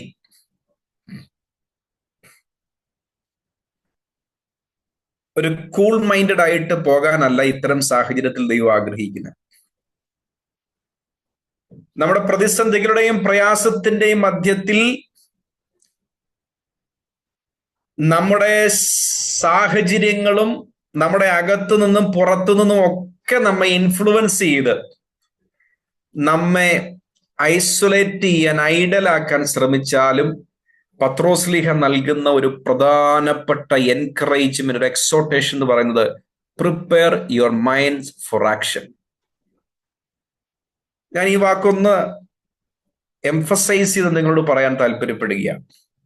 പ്രിയപ്പെട്ടവരെ, നമ്മുടെയൊക്കെ ജീവിതത്തിൽ പ്രതിസന്ധികൾ ഉണ്ടെങ്കിലും നമ്മൾ ഇതുവരെ ചിന്തിച്ചതുപോലെ നമ്മുടെ ഹൃദയ കണ്ണുകൾ കർത്താവിന്റെ പ്രത്യാശയിലേക്ക് ഉയരട്ടെ. അതിനോട് ചേർന്ന് നമ്മുടെ ഓരോ സാഹചര്യങ്ങളും നമ്മുടെ ഹൃദയത്തെ മടുപ്പിക്കുവാനിടയാകാതെ, നമ്മുടെ ജീവിതത്തെ, നമ്മുടെ ഹൃദയത്തെ യെസ് ലോർഡ്, മതി എന്ന മടുപ്പിന്റെ അനുഭവത്തിലേക്ക് കൊണ്ടുവരുവാനിടയാകാതെ, this is not the season എന്ന് പറയാൻ ഇടവരാതെ, നമ്മുടെ മനസ്സ് തളർന്നു പോകാൻ ഇടവരാതെ, ഡിപ്രസ്ഡ് ആകാതെ, ഏത് സാഹചര്യങ്ങളാണെങ്കിലും പത്രോസ്ലീഹ പറയാ, ബി റെഡി.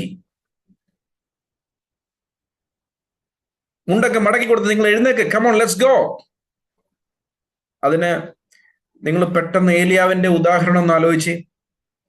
വലിയ ശുശ്രൂഷ കഴിഞ്ഞു കർമ്മേൽ പർവ്വതത്തിൽ. 1 രാജാക്കന്മാരുടെ പുസ്തകം 18-ാം അധ്യായത്തിലുണ്ടല്ലോ. കർമ്മേൽ പർവ്വതത്തിലെ വലിയ ശുശ്രൂഷ കഴിഞ്ഞ് ആ പ്രവാചകന്മാരെ എല്ലാം താഴത്തെ തോട്ടിൽ കൊണ്ടുപോയി കൊന്ന് അദ്ദേഹം നിൽക്കുമ്പോൾ അദ്ദേഹം ഒരു ശബ്ദം കേട്ടു, ഒരു ന്യൂസ് കേട്ടു. ആരുടെയാണ് ന്യൂസ്? 19-ാം അധ്യായത്തിൽ ഈസബേൽ ഏലിയാവിന്റെ അടുക്കൽ ഒരു ദൂതനെ അയച്ചു പറഞ്ഞു, നാളെ ഈ നേരത്ത് നിന്റെ ജീവനെ അവരിൽ ഒരുത്തന്റെ ജീവനെ പോലെ ആക്കുന്നില്ലെങ്കിൽ ദേവന്മാർ എന്നോട് തക്കവണ്ണവും അധികവും ചെയ്യുമാറാകട്ടെ. അപ്പോൾ ഞാൻ ഇതിനോട് ചേർത്ത് പറയാം, മടക്കി കുത്തിയിരുന്ന മുണ്ടൊക്കെ പതിയാശാൻ താഴെയിട്ട് നേരെ അവിടുന്ന് മരുഭൂമിയിൽ ഒരു ദിവസത്തെ വഴി ചെന്ന് ചൂരച്ചെടിയുടെ തണലിരുന്ന് മരിക്കുവാൻ ഇച്ഛിച്ചു.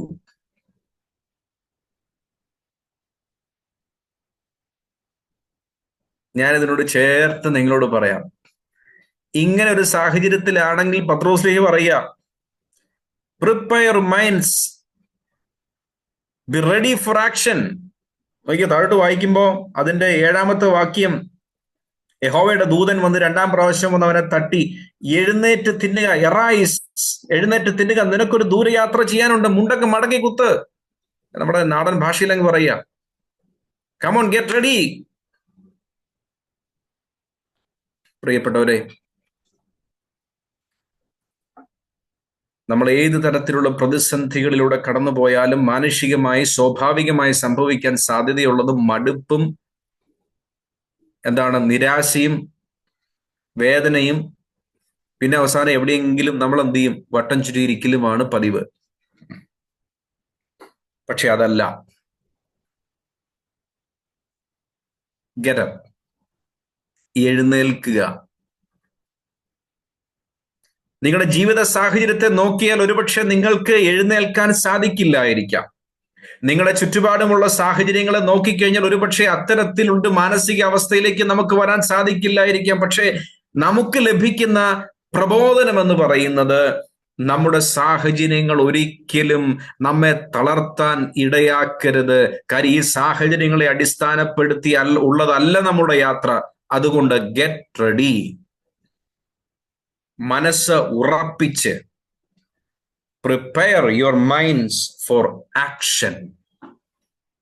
ഞാൻ ഈ ഒരു കാര്യം നിങ്ങളോട് വളരെ പ്രാധാന്യത്തോടെ ഇന്നത്തെ ഈ സന്ദേശത്തിലൂടെ കർത്താവ് നമ്മളോട് എല്ലാവരോടും പകരപ്പെടുന്ന ഒരു ആലോചനയായിട്ടും കൂടെ നിങ്ങളോട് പങ്കുവെക്കാനായിട്ട് ഞാൻ താല്പര്യപ്പെടുകയാണ്.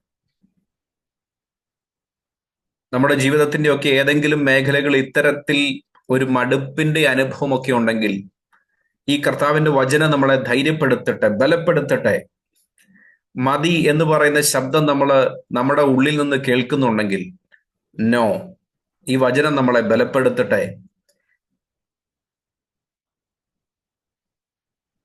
ഒരു ദൂരയാത്ര ചെയ്യാനുണ്ടല്ലോ.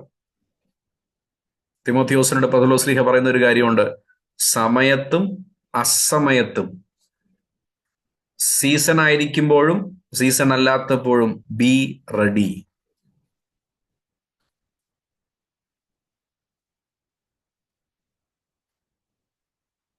അതിനോട് ചേർത്ത് പൗലോസ്ലീഹ ഒരു കാര്യം കൂടെ പറയുക: നിർമ്മതരായി, സോബർ മൈൻഡഡ്. നിർമ്മതരായി എന്ന് പറയുമ്പോൾ ആ വാക്ക് ഇന്നത്തെ ഒരു കാലഘട്ടത്തിൽ നമ്മൾ ഒത്തിരി ഉപയോഗിക്കാത്തൊരു വാക്കാണെന്ന് എനിക്ക് തോന്നുന്നത്.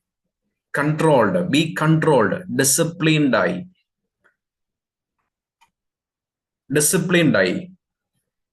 ദൈവജനത്തിന്റെ ഭാഷയിൽ പറഞ്ഞാൽ ആത്മനിയന്ത്രിതമായി. ആ വാക്കിന്റെ അർത്ഥം എന്ന് പറഞ്ഞാൽ മദ്യം കഴിക്കുന്ന ആളെ നിയന്ത്രിക്കുന്നത് മദ്യമാണ്. എന്നാൽ അത്തരം സാഹചര്യത്തിൽ നിന്ന് മുക്തമായി മനസാന്നിധ്യത്തോടെ ആയിരിക്കുന്ന അനുഭവം എന്നാണ് ആ വാക്കിന്റെ അർത്ഥം. നമ്മുടെ ഭാഷയിൽ പറഞ്ഞാൽ സ്പിരിറ്റ് കൺട്രോൾഡായി, ആത്മനിയന്ത്രണമുള്ളവരായി. Controlled by the Holy Spirit, sober minded.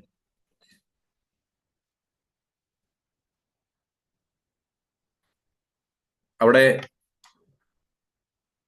4-ാം അധ്യായത്തിന്റെ 7-ാമത്തെ വാക്യത്തിൽ പറയുന്നുണ്ട്: പ്രാർത്ഥനയ്ക്ക് സുബോധമുള്ളവരും നിർബന്ധരുമായിരിപ്പീൻ. ഡിസിപ്ലിൻഡ് ആയിരിക്കും. നമ്മുടെ മനസ്സാന്നിധ്യം ഉണ്ടാകണം. ഈ പ്രതിസന്ധികളും നിങ്ങളെ വലിച്ചിഴച്ച് നിങ്ങളുടെ മനസ്സിനെ മറ്റുള്ള തലത്തിലേക്ക് കൊണ്ടാകാതെ ഡിസിപ്ലിൻഡ് ആയിട്ട്, കൺട്രോൾഡ് ആയിട്ട് പ്രാർത്ഥനയ്ക്കായി. താഴോട്ട് വായിക്കുമ്പോൾ 5-ാം അധ്യായത്തിന്റെ 8-ാമത്തെ വാക്യത്തിൽ വായിക്കുന്നു: നിർമ്മതരായിരിപ്പീൻ, ഉണർന്നിരിപ്പീൻ. നിങ്ങളുടെ പ്രതിയോഗിയായ പിശാച് അലറുന്ന സിംഹമെന്ന പോലെ ആരെ വിഴുങ്ങേണ്ടു എന്ന് തിരിഞ്ഞ് ചുറ്റി നടക്കുന്നു.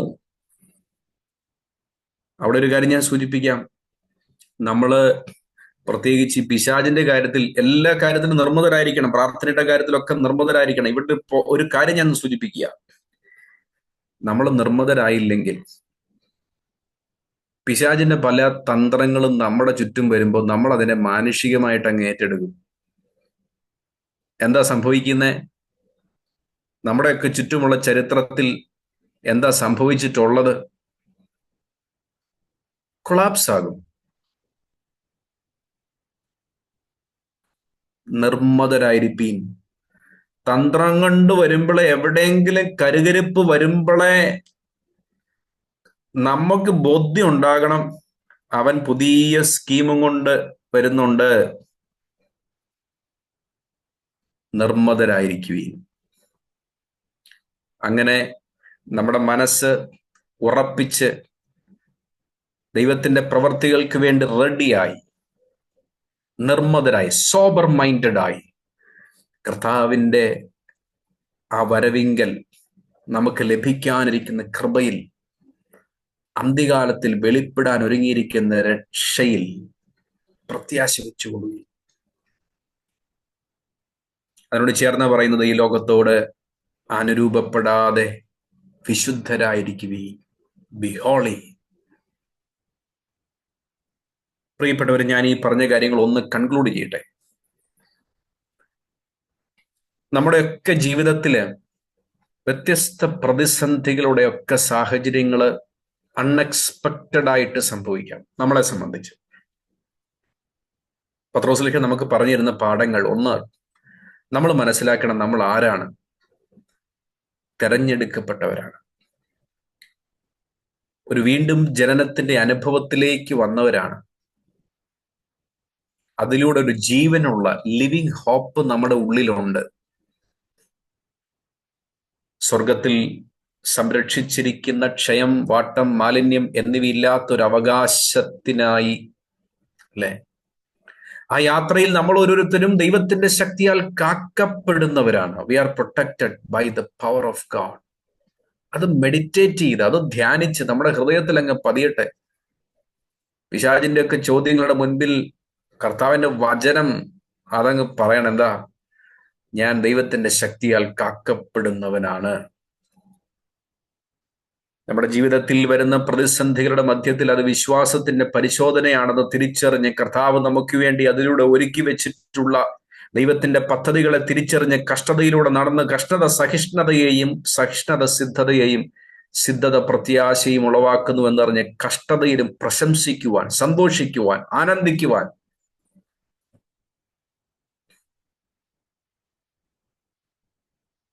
ആ അനുഭവത്തിലേക്ക് നടന്നു വന്ന് പത്രോസ്ലീഹ പറയുക, നിങ്ങൾക്ക് ലഭിക്കാനുള്ള കൃപയിൽ പൂർണ്ണ പ്രത്യാശ വെച്ചുകൊള്ളുവീൻ. ഓൾവേസ് നമ്മുടെ ആധാരം, നമ്മുടെ നങ്കൂരം. ആ യാത്രയിൽ മടുത്തു പോകാതെ, അവശരായി പോകാതെ, ബി റെഡി. ഒരു ദൂരയാത്ര ചെയ്യാനുണ്ട്, ബി റെഡി. എഴുന്നേൽക്ക്. ഞാൻ ഇങ്ങനെ കൂടെ ചിന്തിക്കുക, അന്ന് ദൂതൻ ഏലിയാവിന് അപ്പം കൊടുത്ത പോലെ ഇന്നത്തെ അപ്പം കർത്താവിന്റെ വചനമായിട്ട് നമ്മുടെ ജീവിതത്തിൽ ഇറങ്ങി വരട്ടെ. ഈ വചനം ഭക്ഷിക്ക്, എഴുന്നേൽക്ക്, ഗെറ്റ് റെഡി. ഒരു ദൂരയാത്രയുണ്ട്. നിർമ്മതരായി പ്രാർത്ഥനയ്ക്കായി പിശാചിന്റെ സ്കീംസിനെയൊക്കെ കണ്ട് തിരിച്ചറിഞ്ഞ് ഗെറ്റ് റെഡി. നമ്മുടെ മുൻപിൽ ഒരു ഓട്ടമുണ്ട്, പ്രത്യാശയിൽ മുറുകെ പിടിച്ച്. ആ ലിവിങ് ഹോപ്പ് കർത്താവ് നമുക്ക് നൽകി തന്ന പ്രത്യാശയിൽ മുറുകെ പിടിച്ച് വിശുദ്ധിയോടെ കർത്താവിന്റെ വരവിന് വേണ്ടി നമുക്ക് കാത്തിരിക്കാം. ഇതിൽ പരം മഹനീയമായ ഒരു ജീവിതം ഈ ഭൂമിയിൽ ആർക്ക് തരാനായിട്ട് സാധിക്കും? നമ്മൾ എത്ര അനുഗ്രഹീതരാണ്. We are so blessed. കർത്താവിന്റെ പൊന്നുകരത്തിൽ, കർത്താവിന്റെ കൂടെ അച്ചറകടിക്കുള്ളിൽ കർത്താവിന്റെ വരവിന് വേണ്ടി കാത്തിരിക്കുന്ന കർത്താവിന്റെ മക്കൾ. എത്ര അനുഗ്രഹീതമായൊരു ജീവിതമാണ്. ഞാൻ ദൈവത്തിന് നന്ദി കരയറ്റുന്നു, കർത്താവിന്റെ മഹത്വം കരയറ്റുന്നു. നമുക്കൊക്കെ കർത്താവ് ഇങ്ങനൊരു ജീവിതം നൽകി തന്നല്ലോ. ദൈവത്തിന് സ്തോത്രം. ഈ വചനങ്ങൾ നമ്മുടെ ഹൃദയങ്ങളെ സ്വാധീനിക്കട്ടെ എന്ന് ഞാൻ പ്രാർത്ഥിക്കുകയാണ് കർത്താവിനോട്. ഈ വചനങ്ങൾ വീണ്ടും ധ്യാനിക്കുവാനും നമ്മുടെ ഹൃദയത്തിൽ കർത്താവ് ബലം നൽകി തരുവാനും നമ്മുടെ എല്ലാ തരത്തിൽ അകത്തു നിന്നും പുറത്തു നിന്നുമുള്ള അവശതകളെ കുടഞ്ഞ് കളഞ്ഞ് എഴുന്നേറ്റ് കർത്താവിന് വേണ്ടി നിൽക്കാൻ ദൈവം നമ്മളെ എല്ലാവരെയും ധാരാളമായിട്ട് സഹായിക്കട്ടെ. കർത്താവിന്റെ കൃപ നമ്മുടെ മേൽ ദീർഘമായിട്ട് പകരട്ടെ. 1-ാം അധ്യായത്തിന്റെ 2-ാമത്തെ വാക്യം വായിക്കുന്നത് പോലെ ദൈവത്തിന്റെ കൃപയും സമാധാനവും നമ്മുടെ മേൽ വർദ്ധിക്കുമാറാകട്ടെ. ആമേൻ. കർത്താവ് നമ്മളെല്ലാവരെയും ധാരാളമായിട്ട് സഹായിക്കട്ടെ. Praise God.